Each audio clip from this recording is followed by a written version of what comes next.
So yesterday I talked about the managing the gap between stimulus and response.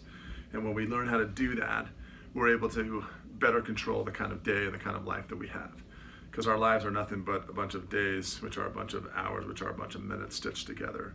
And depending on what's coming at us, we have an opportunity every day, every hour maybe, to claim what we want to become based on our ability to control how we respond to unfortunate, unexpected things.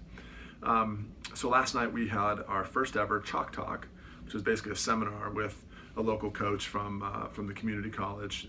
Great guy, Coach Mark Davis. He's a very successful coach. Both his men and women's team that he was coaching simultaneously, along with the women's team for Real Salt Lake. Both teams from Salt Lake City Community College, or what we call SLIC here in Utah, won their division. They won their entire league, which is fantastic. So last night we were inviting all the refugee soccer players to come and learn how to plot their path forward towards being as successful as they can and go as far as they can in soccer, but also talk about education and work experience and things like that.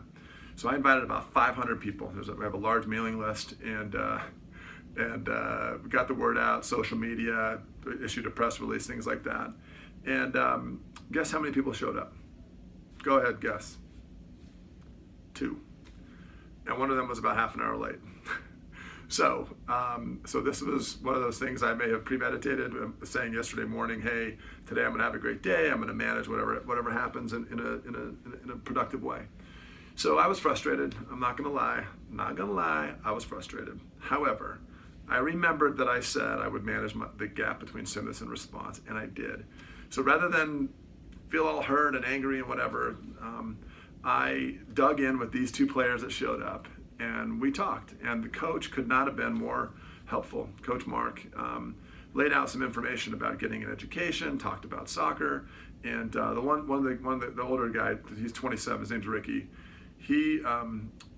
I watched right then and there this idea of this passion for playing soccer sort of give way to this passion for making something of himself.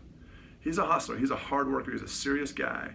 And when he heard the information about being able to have his whole tuition paid for, his whole entire 2-year associate's degree paid for, plus, given his financial circumstances, probably some extra spending money for things like car and food and apartment, he lit up and he said, Adam, I'm gonna do this.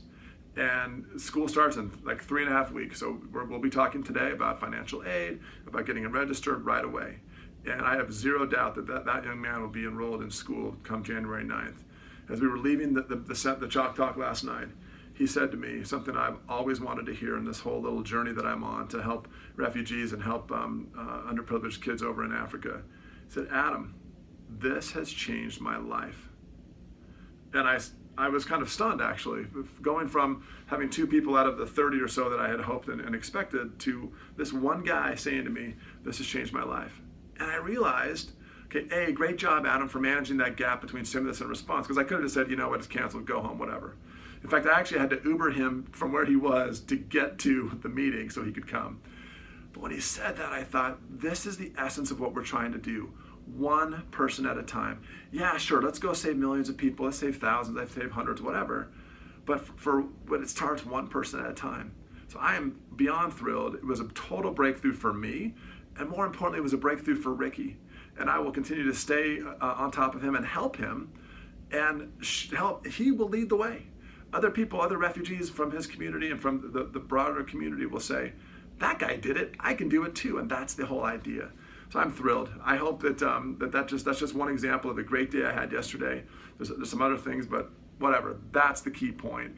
And today, I'm going to try to do that again. I hope you do too.